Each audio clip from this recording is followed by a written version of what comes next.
Coming Back is a listener-supported podcast.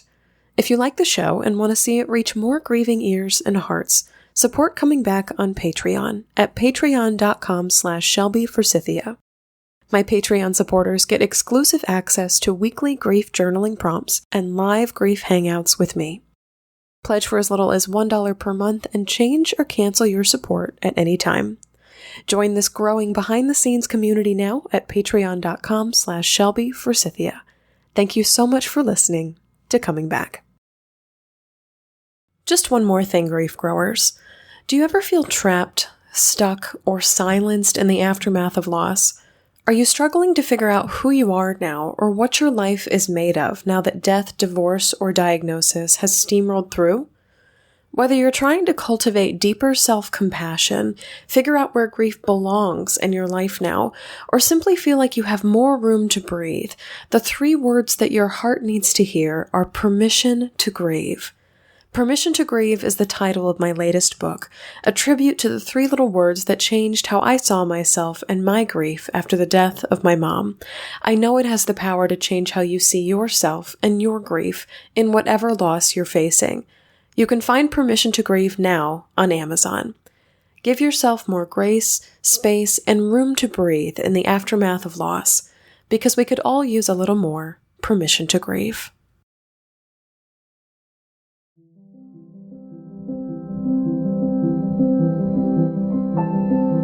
Hi there, and welcome to Coming Back, a podcast about coming back to life after death, divorce, diagnosis, and more.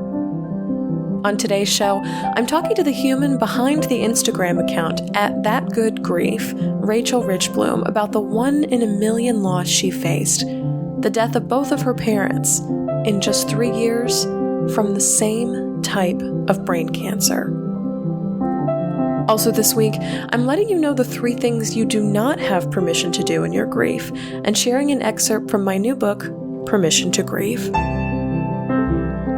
I'm Shelby Forsythia, an intuitive grief guide and author who speaks, writes, and teaches powerful truths on grief and loss. My mom's death in 2013 set me on the path to becoming a lifelong student of grief, and I use what I learned to help others find direction, get support, and cultivate radical self-compassion in the aftermath of loss. Because even through grief, we are growing. Let's get started. Hi there, grief growers, and welcome to another episode of Coming Back. Thank you so much for joining me today.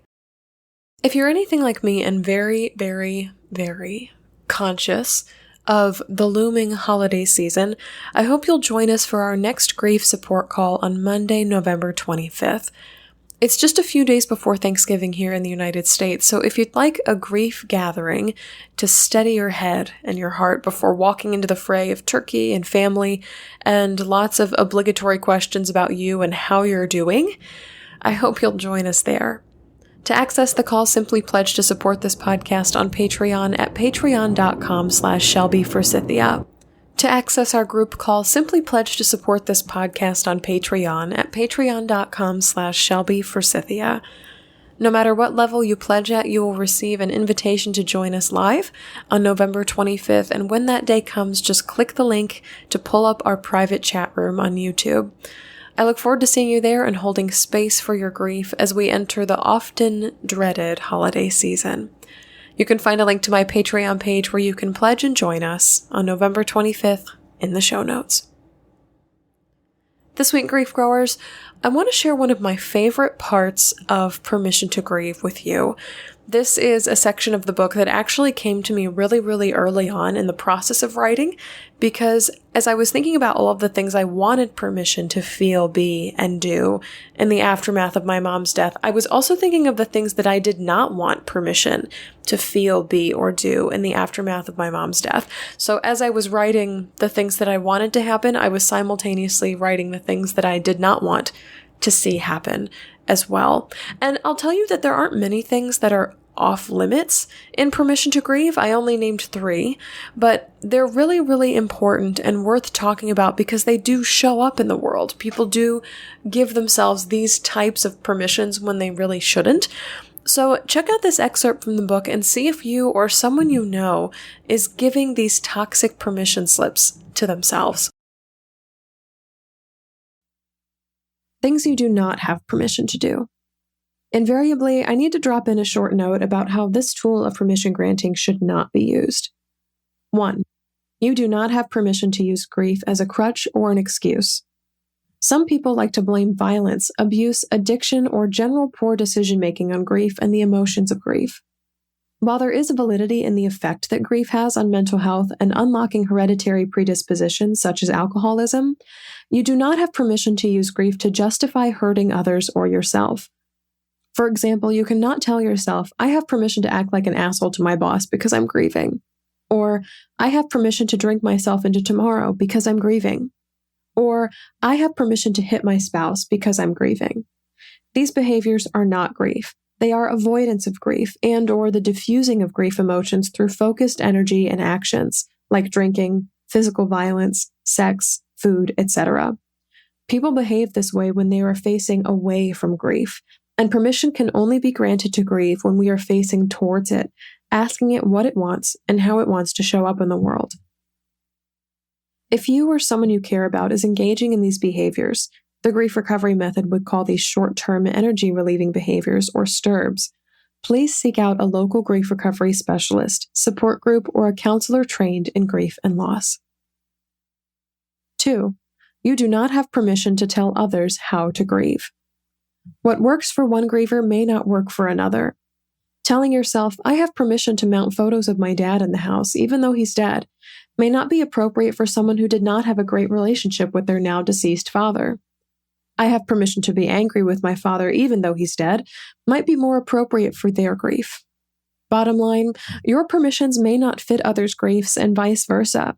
Just because you've granted yourself permission to feel, be, or do something in the aftermath of your own grief does not mean those permissions automatically apply to everyone else's grief, even if they're facing the loss of the same person, place, or thing you are. 3. You do not have permission to write someone else's permission slip for them. In a similar vein, you are not allowed to write a permission slip for another person. Grief and permission granting are very personal, so you've got to let people choose their own words, phrasing, and timing.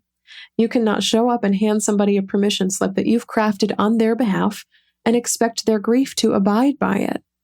While grief is a universal experience, it is experienced on a personal level, and when grief is spoken to by anyone other than the person who is experiencing it, that's often a recipe for disaster, or at least for hearing a big fuck off. Let people write their own permission slips for grief. A note on suicidal thoughts, reckless behavior, and wanting to die. A common experience for grievers is the feeling of, I want to die right alongside my loved one. This definitely happened to me. Now, I didn't so much want to take my own life as I just wanted to be dead. There is an enormous difference between the two.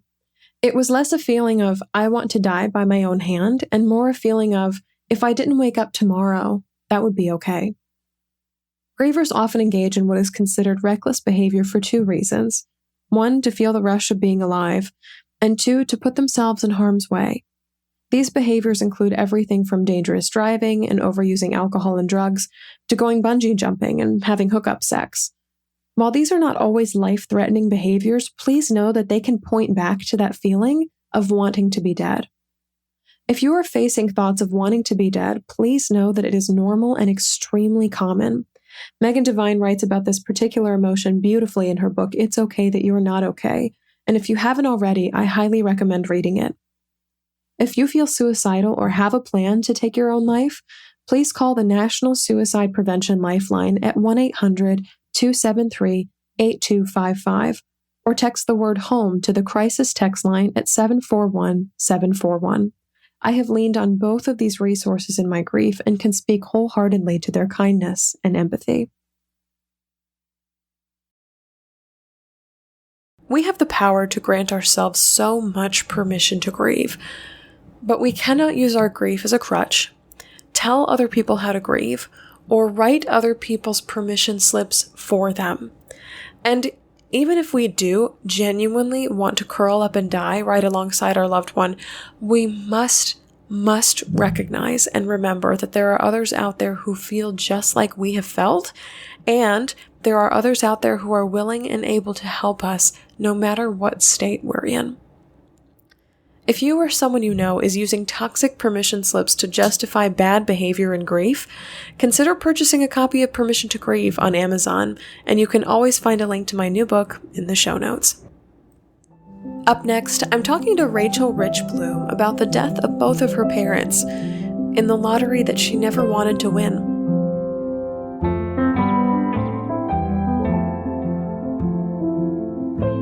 Grieve is setting sail twice on the 2020 Bereavement Cruises. To join a boatload of grieving hearts for interactive grief workshops, heart-healing craft projects, circles of hope, and a beautiful candlelit night of remembrance at sea, request more information at comingbackcruise.com.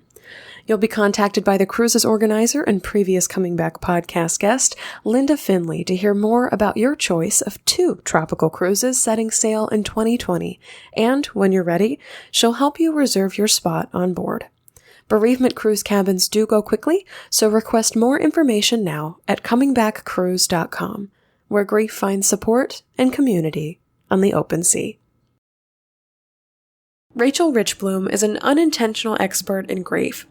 After the deaths of both of her parents when she was 26 and 28 years old to terminal brain cancer, Rachel started her Instagram page at That Good Grief to share her story, provide a platform for others who are experiencing loss in life earlier than they should, and to provide helpful tools and resources to the extended network of family and friends who want to help the grievers in their life, but just don't know how. Rachel and her page have been featured in Bustle, Marketplace, and NBC Better. She lives in San Francisco with her husband, Dan. Rachel, I'm delighted to have you here on Coming Back because I personally follow you on Instagram, and your account provides me with these moments of, oh, I'm reassured that A, I'm not alone here, but B, that other people are out here having these conversations about grief and loss. So welcome to Coming Back, and if you could please start us off with your loss story. Yes, thank you so much for having me and for joining on this lovely journey we call life and grief and all things that come with it. So the short version of my loss story is that I've lost both my parents to brain cancer in the last 3 years. So my dad was diagnosed back in October 2015 when I was 25 years old. He was 58. And he ended up dying 10 months later in August 2016 when I was 26. And then I had a 14-month respite until my mom was diagnosed with the exact same type of brain cancer in October 2017. And then she passed away 2 days after my 28th birthday in December 2017. I'm kind of having this moment of, holy hell, because like, I think the first question that jumps to my mind is like, what are the odds?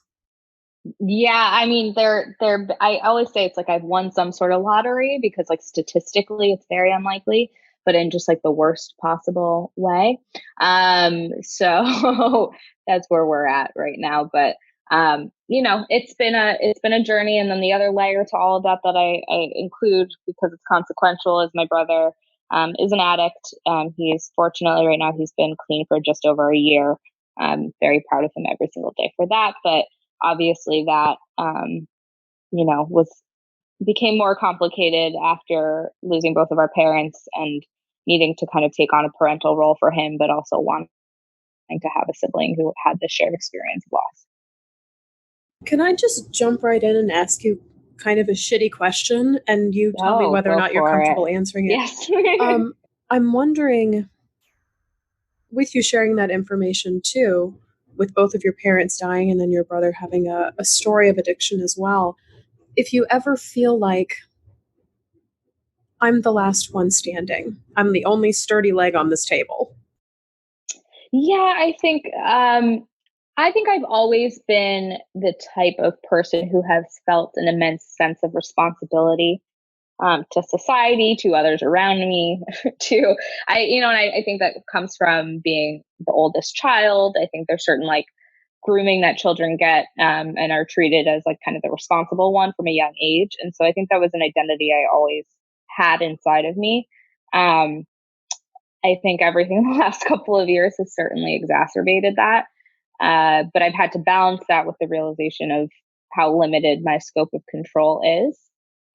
So all of these things have taught me that I am the only person standing, but then also like I'm only responsible for myself, and there's only so much I can do, for the others around me. Sure, that makes a lot of sense too. I'm the last one left, and yet still in the face of death and addiction, I have no power here. Just like harsh realities.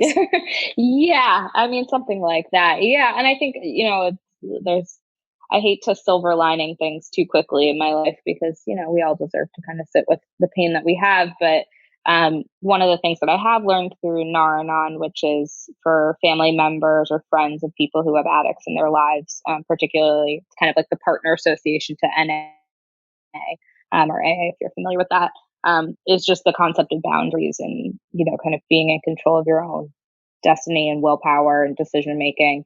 And, it's been the toughest possible way probably to learn those skills, but something that's been deeply valuable to me, both in my relationship with my brother, but also like my relationships, period, full stop. I think that when sudden losses and extreme losses like this happen, like losing both of your parents back to back within the last 3 years, a lot of other things also go out the window. So, old things that you believe to be true about life or what the order of things should be, et cetera, et cetera. So I'm wondering what else maybe that you bought into or believed in or felt to be true also died as they were in either both the process of diagnosis and dying, and then actually after their deaths as well. Yeah, I think for me personally, I hadn't really encountered death in my like close family, close friends, up until these losses. So I had lived in a nice little oblivion of, kind of what death was and what people were fearful of. I think honestly, though, I kind of skipped over I went from like not to obliviousness about death and the reality of that, straight to kind of a real acceptance of it rather than stopping at kind of the fear phase in the middle, which I imagine that most people encounter in maybe their mid 20s and 30s, like I am. And it's caused me to just, I guess, live within reality a little bit more. I have a harder time kind of not being within reality in whatever sense that may mean. So, like, even in the workplace and just kind of hypothesizing about different scenarios that can come about. And then also in my personal life of just thinking, like, this is how it goes. And if this is it for me, then that's it. And being a little bit, maybe sometimes too pragmatic about things that can still have enjoyment and fulfillment in them. If I were not to kind of immediately write it off as the be all end all, and kind of gone for the day. I think other than that, um, it's challenged me in my faith. I grew up Jewish. I still definitely identify culturally with that. I think where I land spiritually right now is up in the air, and I haven't honestly had the time or space to put that much thought into it.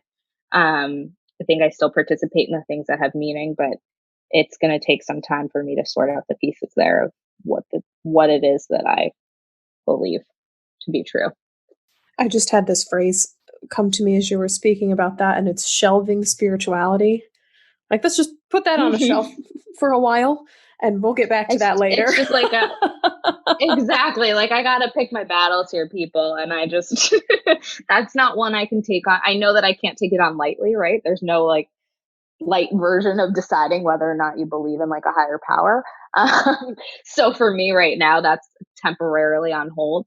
And over time, that's going to kind of find its way to the forefront as I need to think about it. But um, for now, there's been, I describe it as like survival versus thriving mode. Like I'm slowly moving toward back to a place of thriving mode. But up until now, it's certainly been in survival mode. And that's just doing the things that are necessary to kind of survive the day. And for me, that wasn't a piece that I needed to face head on to survive. But I imagine in, the years to come, it will be. Yeah, because then it moves into a space of some people do need religion or spirituality to survive, and other people don't necessarily. And so shelving that for later makes a lot of sense. But as you move into the space of now, I can start to think about the things that will help me thrive as opposed to just survive. Um, yeah, then it starts to come a little bit more out of the periphery and into the forefront of your vision, I think. Yeah, and you can spend a little more time on like the philosophical piece of things. Like I don't I need to like get through the day. I need to process the trauma that I witnessed. I need to, you know, go to work and Right. like deliver on goals there. So there's not much space left for me right now to like go into a deep philosophical space where I have time and energy to dedicate to that. And I've just kind of come to terms with like that being okay. I think therapy obviously like gives some space to that, but on a much deep, on a deeper, more continuous level, like I'm not there yet, and that's going to be okay for now. I literally just wrote down the phrase philosophy requires bandwidth. And I think that's very, very true. It Mm-hmm. takes a lot of energy to sit down and like think really hard about hard stuff. And Absolutely. yeah, just acknowledging that reality. So thank you for bringing that up because I think a lot of people, both grieving and non-grieving, expect people who have lost someone to do the work of like the reckoning and like the figuring it all out and blah blah blah within, I don't know, months to years after a loss and kind of be settled in their new identity. And you're just like, no, no, I'm still surviving. I'm not Yeah, thriving yet. I don't have the bandwidth for that. exactly. Yeah, that I'm supposed to have some profound takeaway from the experience. I think I was with a group of women the other night. I participate in a dinner party, which is a nonprofit organization that helps Yes. groups of people in their 20s and 30s get together and have potluck dinners every so often who've all experienced significant loss. And one of the women was speaking to her feeling of like, I'm just striving for purpose in all of this, and just kept using the word purpose, purpose, purpose. And I think, um, we do what we need to do to like narrativize. I don't know how to say that word, but like create a narrative out of the experiences that we have. And if that helps you get through the day, by all means. But it shouldn't be done out of obligation or feeling the need to find purpose in something. Like I'm learning things from the experiences I went through. I don't think my dad died for a purpose. I don't think my mom died for a purpose, but I can derive meaning from it over time and things that I learned. But to again, like have a philosophical realization at the moment of their passing, as if that was, the purpose of it in and of itself is hard for me to buy into personally. I'm really glad that you brought up the dinner party because this is an organization that I absolutely love and adore. And grief growers listening actually don't know this, but I attended probably 3 or 4 dinner party meetings really shortly after I moved to Chicago, and they were incredible because all of a sudden, I was no longer the girl who lost her mother, like, that wasn't my identity, I was just in a room full of people who had the same or similar stories, and so it Mm-hmm. wasn't Mm-hmm. the identifying marker, and I think that's the next question I wanna segue into with you is, there's all these things that we lose when somebody we love dies, then there's all these identities and beliefs and stories that we gain, unwanted or wanted, including the girl with 2 dead parents. And so I Mm-hmm. wonder how that has changed how you interact with other people, how you see yourself in the world. So I try not to think of myself as a story. I think I have gotten my story down pat clearly, as evidence at the beginning of this podcast, is I know how to tell it. Um, I try not to think too much about what people are saying about me before I enter a room. I think that's probably a best practice from middle school and high school as well, of like not to think about how people are talking about you in that way, because there's probably no good that can come from it. Um, but I don't know. It's something I grapple with where intellectually I know that that's going on because I do the same thing for other people in my life of like, hey, let me just kind of give you a disclaimer so you know how to have conversation. But um, it's just kind of I try, I think some of that comes from feeling like a victim of circumstances. And though these things happened to me that were completely out of my control, I don't necessarily see myself as a victim. It's just kind of a piece of my experience.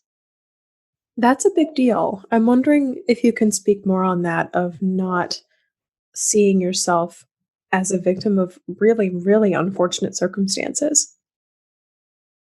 I think part of it is that because it didn't just happen to me. Like my dad was the was the victim. My mom was the victim.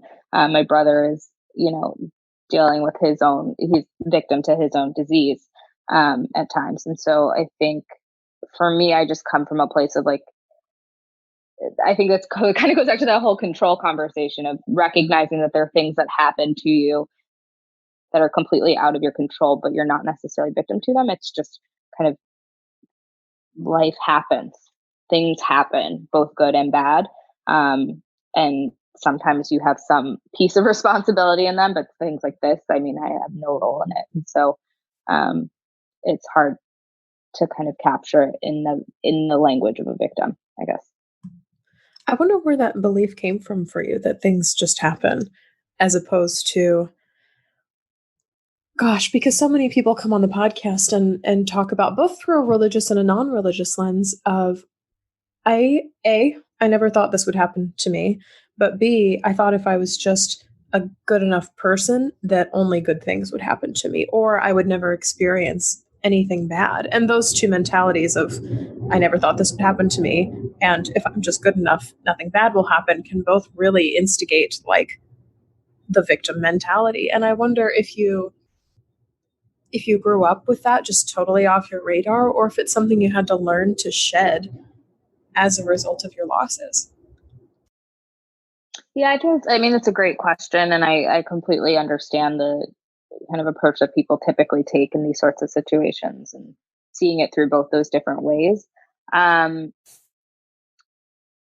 I think uniquely because these were, random diseases that happened to my parents that we don't really know the cause for, that it's, some sort of statistical lottery that both of them died of it and diagnosed so closely together. I think it's that sense of control. There are things in my life that I feel like I'm in control of. And so, the idea of doing good and getting good back in the world or doing the right things, like, I think it's helped for me maybe over time, just separating out what are those things versus the things that I have no control over, no input in, no matter how much good I do in the world. I can't change the illnesses of cancer that befall my parents. And so, again, it may be that that's kind of evolved. It's hard for me to think back to a time where I've always been like a goody two shoes. And so I've always wanted to do good. But I think maybe inherently I just understood the difference between doing good and receiving good and the things that I had within my realm of control versus the things that there's always randomness, there's atrophy in the world. Like that's just the world we live in. I think that's very practical. Like I'm sitting back in my chair right now and I'm like, that's just very practical. Yeah, I've been a practically minded person. I think that was a combination of my parents. I'll give them credit where credit is due there. I think, my mom was a deeply emotional person, but very much, voiced her opinion in situations.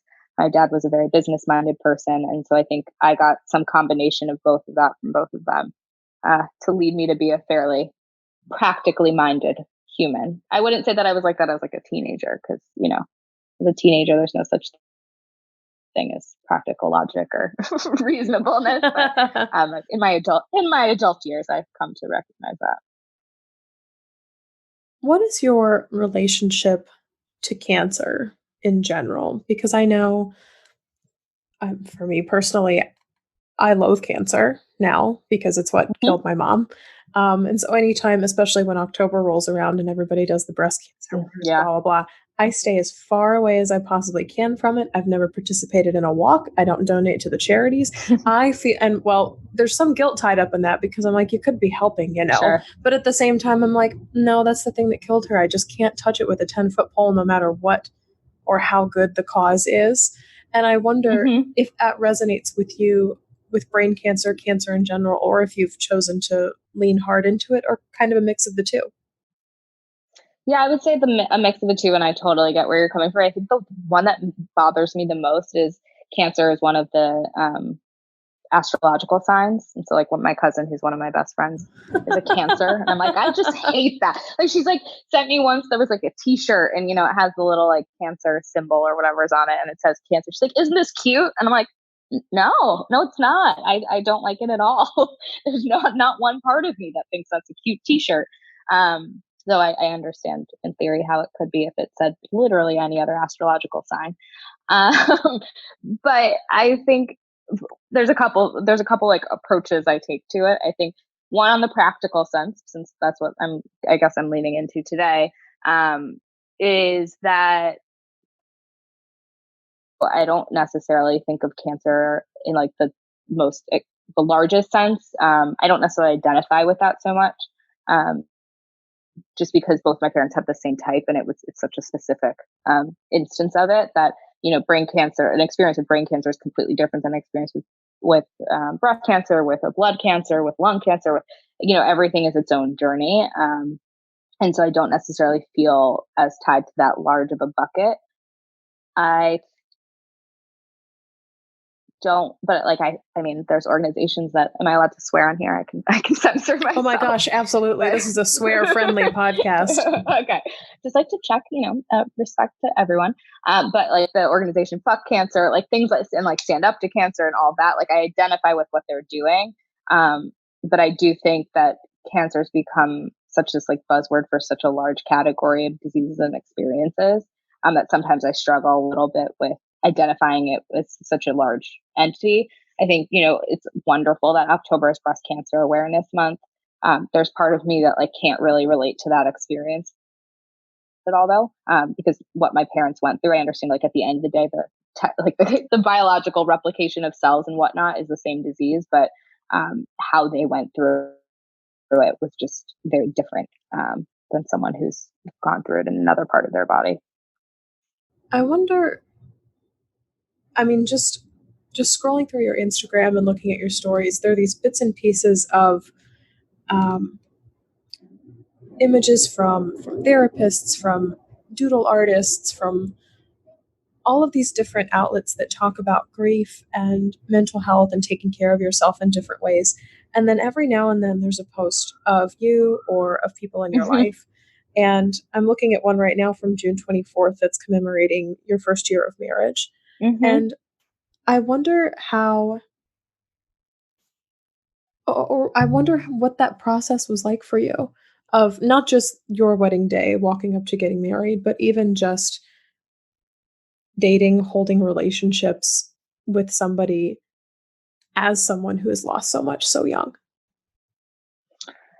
Yeah, I think I feel very lucky in that I started dating my now husband a year before my dad got sick. So he's been through this entire experience with me. I think it's incredibly challenging to try and form those relationships. It's honestly like finding a therapist, right? The last thing you want to do is try and find a therapist when you're in crisis. It's hard to date when you're in crisis. It'd be hard to form a relationship at that point in time and then kind of bring someone up to speed and have them be as invested as you are while in crisis. But it's obviously served me incredibly well to have him, his name is Dan with me through this entire journey. I don't know that I would be standing here today were it not for him, because there were a lot of points in time where it felt like I didn't have a whole lot to live for otherwise, to be perfectly candid. And I can relate to that experience in a smaller sense of just even forming relationships now in my adult life and knowing that from, here on out, anyone I meet is not going to encounter my parents, is not going to have any chance to interact with them and are only going to be knowing them through the memories that I share. Which is why sharing those memories and stories is so important to me, is because that's the only way to experience them. But it's hard. I mean, you have to find people who are empathetic and interested in understanding you and how you came to be as a person well before you met them. And one piece of that for me is understanding who my parents were as people and how I became who I am because of them. I think that's really phenomenal, and just also points to this desire to use your platform as a place both for storytelling from your own life, but also acknowledgement and affirmation that people in their grief are not alone. And I wonder, when did the urge strike you to create an Instagram account called That Good Grief and just start posting grief things on it? And I don't know. Is it something that you're interested in growing and monetizing and making into a thing, or is it the place where your grief lives, or both, or neither? Mm-hmm. It's a little bit of both. I wouldn't go straight into monetizing because, like, let's cross that bridge when we get there, but I'm not worried about that today. But I am interested in growing it as well as having this daily outlet for my grief. I consider it my like daily therapy. I have opportunities, I sit down with a therapist once a week. We talk about these kind of big consequential moments in my life. But as a person going through the world with grief, there's so many little things that happen throughout a day that you don't necessarily have the time or space to process, but would be very beneficial to take the time and space to process. And so that's how I use that page. Since then, it's obviously evolved into something a little bit bigger than that. And one of the things I discovered in going through the process of creating the account was also that there are, as a younger person who has experienced these things, so I'm in my late 20s, a lot of people haven't gone through the experience yet, but would love to show up for others in the right way and don't know how. Everyone's always kind of paralyzed by saying the wrong thing or not knowing what to say. And so providing people with a tangible tool that they could provide to others has seemed to be really resonant with at least the people in my life. It all kind of came about because after my dad died, I had spent a lot of time reading different books. I found When Breath Becomes Air was the first book I read about grief. And I realized, oh, I'm not alone in this experience. And there are other people who have written about their experience in really eloquent and meaningful and powerful ways in a way that I couldn't necessarily. And so I had started devouring different grief books, much to the chagrin of others around me who thought I could probably use a little like fiction in my life. And I, but hey, guess what? Turns out fiction has death in it too. Oh my gosh, even more than grief books. I know. It's unbelievable. It was so funny. I had someone recommend it. You just need to read something, like a beach read, and then you like get on the third page and it's like, his mom was in hospice care. And I was like, I mean, you can't win. So anywho, but I had taken to reading all these books. I started, kind of capturing all these quotes that I was reading in these books that I felt like really resonated with me. I had a feeling if they were resonating with me, they're resonating with other people, which is how they got published in the first place. And thought it would be nice to collect all of that somewhere. I've always kind of taken to writing like diary and journaling as an outlet for me and as a way to emotionally process. And I actually went on a retreat at Kripalu up in the Berkshires that was led by Rebecca Soffer, who started Modern Moss. And the whole kind of aim of the weekend was focused on writing through grief and figuring different people that some people were there because they wanted to write a book. Some people were there because they wanted to kind of just do their own journaling exercises. And so I was motivated by that, timed with having all these thoughts and quotes and, not having a place to put them, and then realizing that there was a lot I was carrying day to day that would be well served to be processed, and landed on Instagram as a platform where I could do the short form sort of thing and daily posting and engage with people. And, as a millennial, we turn to social media and times like that to find those outlets and just to see what was out there. I wonder, I love this notion of you can't escape grief because it appears in fiction, it appears in nonfiction, it appears everywhere. And I don't think people really fully acknowledge it or recognize it until they've lost somebody too. And then they're like, oh, there's another death. Oh, there's another death. Oh, there's another death. Because for other people, it's like lowercase death. And then for people who have lost, it's like, wow, that's uppercase death. I mean, the number of times that someone's told me like, oh, you should really see this movie. And I'll be like, okay, can you just think through and make sure that it's like, is there anything like this or this in it? Because then it becomes not fun for me to watch. And this is supposed to be an enjoyable experience. Oh, no, it's totally fine. And then you like get halfway through the movie and they're like, oh, I forgot. Right. The like mom dies. I'm like, that's something that I would not forget happens in a movie. Let me tell you. So there's a lot of that in life. Yeah. There's like a record keeping that happens in our brains when we're like, oh, that's got a death in it. That's got death of a child. That's got death of a spouse. That's got death of a parent. That's got death of a grandparent. Like I have a running log in my head of like, which type of sad do I want to feel if I'm going to sign up to watch this movie, or consume this book or read this article or what have you. Do you ever feel a need to escape from grief, death altogether? Oh yeah. I woke up 2 days ago and I was like, can I stop feeling this way? That would be great. Turns out that's not how that works. But I think part of where that typically stems from is from a place of not wanting to deal with something that feels like it'll be too painful to deal with. And the relief only comes from actually dealing with it and not trying to escape it. I think one of the harder things that I experienced, not I think just the realization of it, was that I had planned a trip to Hawaii with a couple girlfriends. Was super excited about it. It was the first vacation that I was kind of taking since both my parents died.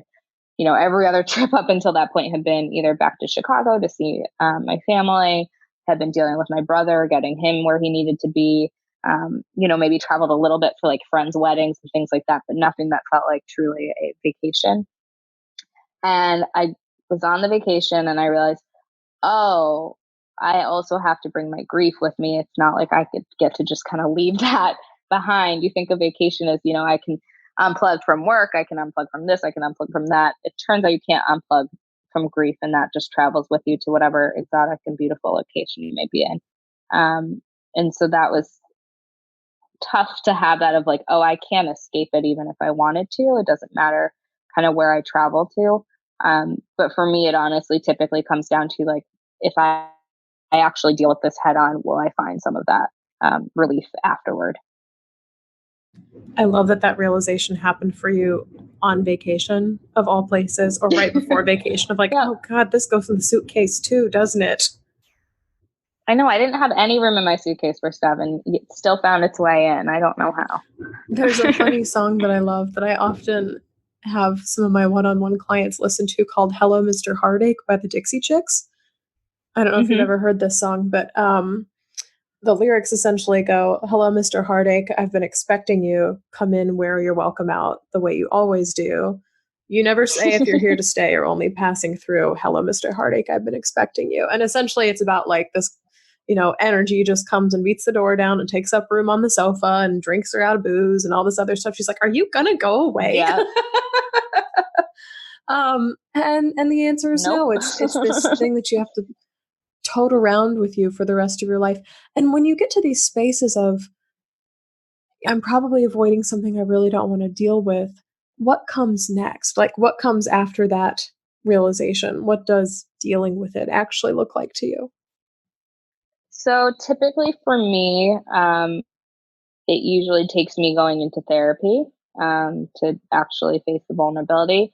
But other than that, when I know I don't have kind of an upcoming therapy session, it may be taking a look at my calendar and saying, okay, do I really need to do this dinner tomorrow night? Would I be better served maybe sitting at home, reading a book, looking at pictures, watching one of their favorite movies or something like that, to give myself the ability to feel into what I'm actually going through. I love that you mentioned that, because every now and then I'll watch one of my mom's favorite movies to feel closer to her, and hers was The Sound of Music.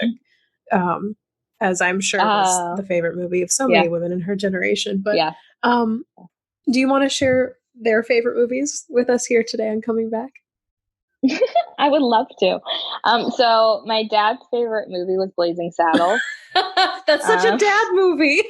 It's such a dad movie. And I just like, all he ever wanted in life was for me and my brother to love it as much as he did. And we're just like, this is not, it's also like, it's like very long.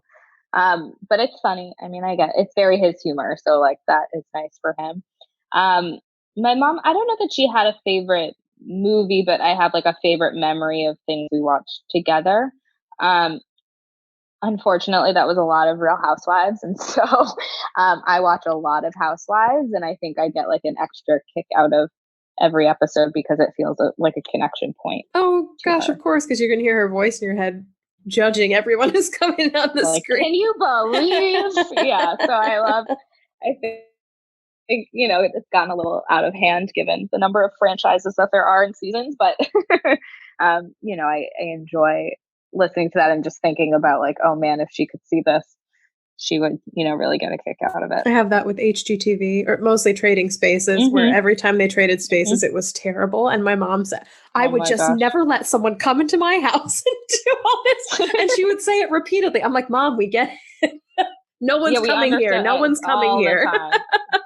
all of the time. And I'm like, we're not dealing with practical matters here. No, we're not. Well, this is La La Land. Sometimes we don't have to. That's the blessing of reality television.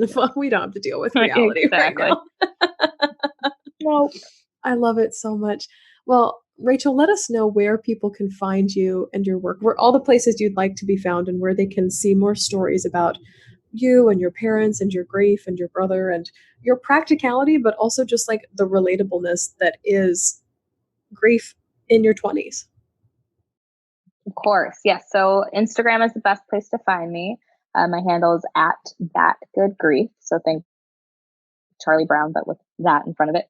I'm still bitter that good grief was taken. But we can save that for another time.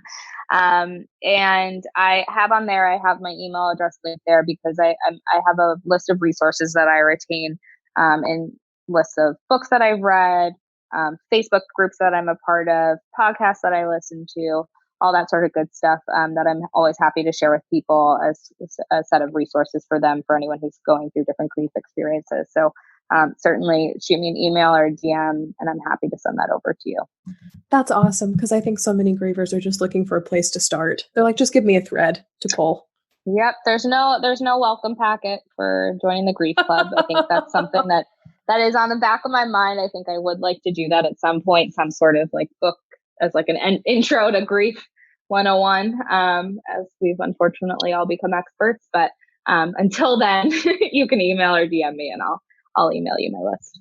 Rachel, thank you so much for joining us here on Coming Back today. I'm so grateful to personally follow your Instagram, and I repost your stuff all the time in my stories, and people send me like the little hearts or yes, this, or other messages of affirmation, which is wonderful. So I love having you out there as a resource and a fellow griever and just another voice that's willing to have these conversations. So I'm so glad you joined us today.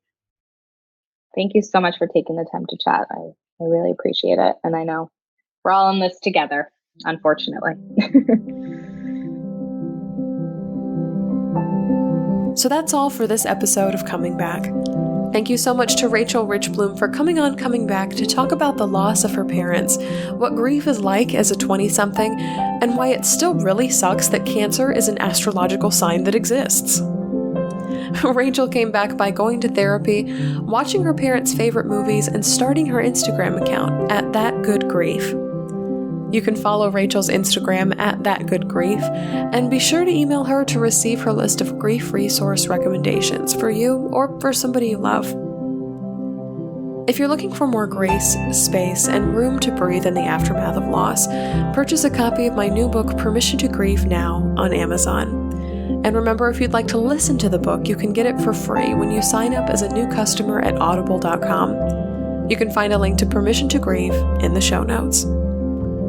To keep this little grief podcast going and to receive inside bonuses like weekly grief journaling prompts, podcast swag, and live grief support with me, pledge to support the show at patreon.com/shelbyforsythia. If you liked what you heard today, subscribe to Coming Back on Apple Podcasts, Spotify, Google Podcasts, and tell a friend about Coming Back, because you never know what someone you love is going through. Thank you to Addie Goldstein, who composed our theme music. You can find me on Facebook at Shelby Forsythia Intuitive Grief Guide, Instagram at Shelby Forsythia, or simply shelbyforsythia.com. If you'd like to leave a question or comment for a future show, email me at shelby@shelbyforsythia.com. As always, my dear grief growers, it was beautiful sharing this space and time with you today. I see you, I'm proud of you and the work that you're doing in the world, and I love you. Because even through grief, we are growing.